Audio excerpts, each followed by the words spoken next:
నమ్మకం లేకనా, లేకుంటే తన మంత్రివర్గ సహచరుల మీద నమ్మకం లేకనా, అంటే రకరకాలుగా విశ్లేషణ వస్తాయి కదా. కాదు, ఆయన ఏ పార్టీ పరిధిలో లేడు. ఆయనకి చిన్నప్పటి నుంచి ఉన్న అంబిషన్ ఆయన చెప్పిన దాని ప్రకారం, ఆయన మిత్రులు చెప్పిన దాని ప్రకారం ఆయనకి సీఎం కావాలనేది మొత్తంగా ఆయన జీవిత పరమావధిగా ఆయన చిన్నప్పటి నుంచి బయలుదేరి చేసుకుంటూ వచ్చాడు. కాబట్టి దీనిలో ఆయనకు ఆ పార్టీ ఈ పార్టీ మనం చాలాసార్లు తెలుగుదేశం లింకులు ఇది మాట్లాడుతుంటాం. కానీ ఏంటంటే వాటన్నిటినీ మించి ఎన్ని ఉంటాయో ఏముంటాయో తెలియదు, కానీ వాటన్నిటినీ మించి అతనికి ఏంటంటే ఒక సెల్ఫ్ డ్రివెన్, తనకి తనుగా ఒక వేరే ఇదేదో ఉంది, మొత్తం మీద డ్రైవో అంబిషన్ ఉంది. అందుకని ఏంటంటే ఆయన తనకి తాను ఒక సెల్ఫ్ ఇమేజ్ తనకి అది ఉన్నాయి. గ్లోరిఫైడ్ ఇమేజే కావచ్చు అది. ఆయన ఒక హీరోయిక్ ఇమేజ్లో తనని తాను మొదటి నుంచి, ఎందుకంటే మీకు స్టీఫెన్సన్ కేసులో అరెస్ట్ అయినప్పుడు కూడా బయటకు వచ్చినప్పుడు ఆ మేసం మెలేసి తొడగొట్టి కేసీఆర్ని ఛాలెంజ్ చేయటం అది సామాన్యమైన విషయం కాదు. అది తప్పే కానీ సామాన్యమైన విషయం. అంటే ఆ మనిషిలో ఏదో there is something driving him inside, అది ఉంది.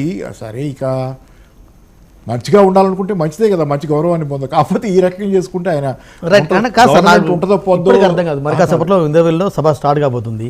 ఇంద్రవెల్లి వేదిక ద్వారా కాంగ్రెస్ పార్టీ ఎన్నికల ప్రచారం స్టార్ట్ చేయబోతుంది. అంటే ఇంద్రవెల్లి ద్వారా ఏం చెప్పదలుచుకుంది, అంటే ఏం సంకేతం? అంటే ఆయన లెఫ్ట్కు మూవ్ అవుతున్నాడు. మీరు గమనించారా? Revanth Reddy is moving left. Centre of Congress party centrist party.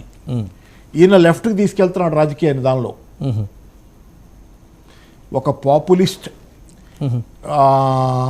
అంటే ఒక లెఫ్టిస్ట్ లీడర్ వ్యవహరించే శైలిలో ప్రజల్లో కలిసిపోవటం దగ్గర నుంచి నిర్ణయాలు తీసుకోవటంలో వేగం, అంటే ఇన్ ద సెన్స్ ప్రజల కోసం ఏదైనా చేస్తాను నేననే ఒక లెఫ్టిస్ట్ టిల్ట్ అనేది కాంగ్రెస్కి ఇస్తున్నాడు ఆయన అక్కడ. సరే, భట్టి గారికి కూడా దాని మీద అట్లాంటి దాని మీద అభ్యంతరం ఉండదు. కాబట్టి జనరల్గా ఆయన కూడా కొంత ప్రో అంటే సెంటర్ లెఫ్ట్ ఆఫ్ సెంటర్ ఉంటాడు. సెంట్రిస్ట్ పార్టీ అయినా ఆయన కూడా లెఫ్ట్కే ఉంటాడు. కాబట్టి వాళ్ళిద్దరికి అది నడుస్తుంది. సరే, లోపల సీఎం ఎవరు కావాలనేది విభేదాలు ఉంటే ఉండొచ్చు. కానీ కాబట్టి ఆయనకి తెలిసి చేస్తున్నాడో తెలియక చేస్తున్నాడో, ఆయన కొన్ని ఇమేజ్ రేవంత్ రెడ్డి గారికి ఏబీవీపీ రైటిస్ట్ అని.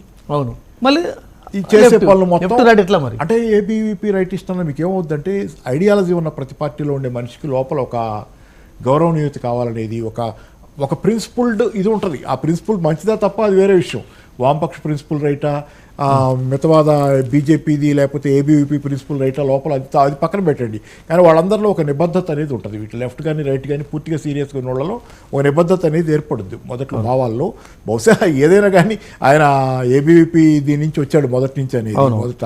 తర్వాత వచ్చి ఇప్పుడు ఆయన చేస్తున్న పనులన్నీ లెఫ్ట్ ఇదిలోనే ఉన్నాయి. లెఫ్ట్ గద్దర్ని చేయాలనేది ప్రయత్నం, తర్వాత పేదవాళ్ళ తరఫున మాట్లాడుతున్నాననేది మొదటి రోజు నుంచి ఆ ప్రయత్నాలన్నీ కూడా ఏంటంటే, నేను ఒక ప్రజల మనిషిని అనేది నిరంతరంగా ఎట్లా చెప్పాలి దాన్ని, మీకు ఏం చెప్పాలంటే వన్ మ్యాన్ ఆర్మీ లాగా నేను ప్రజల కోసం ఎంత పోరాటానికైనా తెగింపుకైనా సిద్ధం అనేది ఒక మెసేజ్ ఇస్తున్నాడు ఆయన.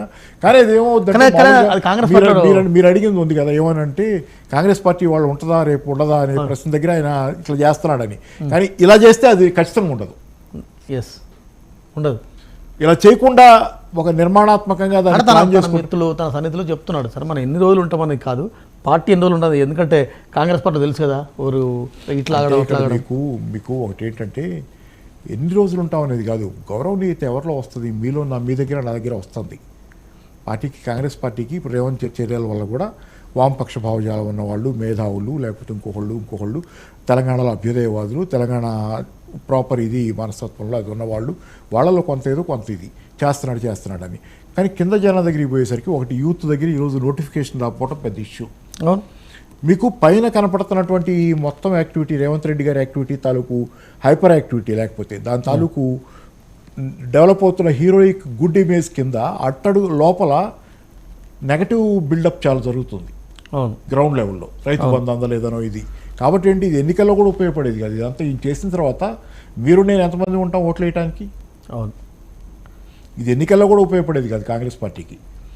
అందుకని ఏంటంటే ఇది కొంచెం కాంగ్రెస్ పార్టీకి నష్టం చేసుకునేదే. లేకపోతే ఈ రకమైన యాక్టివిటీ ఆయన చేసుకుంటూ పోయేటట్లయితే ఆయన్ని ఐసోలేట్ చేసుకుంటాడు మిగతా వాళ్ళ దగ్గర నుంచి. ఐసోలేషన్ పెరిగిన కొద్ది ఏమవుద్దంటే కాంగ్రెస్ పార్టీ పవర్లో కంటిన్యూ అవ్వడం కూడా కష్టం అవుద్ది.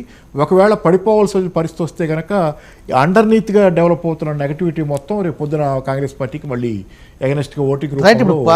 రేవంత్ రెడ్డి ముందు, ముఖ్యంగా తెలంగాణ కాంగ్రెస్ ముందు ఉన్న సవాల్ పార్లమెంట్ ఎన్నికలు. తెలంగాణలో ఉన్న 17 పార్లమెంటు స్థానాలకి కాంగ్రెస్ అంటే మీరు జనరల్గా రేవంత్ రెడ్డి గారు ఏంటంటే ఒకటి మీరు నేనే కాదు చాలామంది చెబుతుంది ఏంటంటే 6 గ్యారంటీలు అమలు చేయడానికి కావాల్సినటువంటి ఆర్థిక సత్తా ఇక్కడ లేదు, అంత లేదు, సినిమా అంత కుదరదు, అది జరగవదని. అది ఓపెన్ సీక్రెట్ అది. అందుకని ఏంటంటే రేవంత్ రెడ్డి గారి స్ట్రాటజీగా ఇది చేసుకెళ్తుంది ఏంటంటే ఎలక్షన్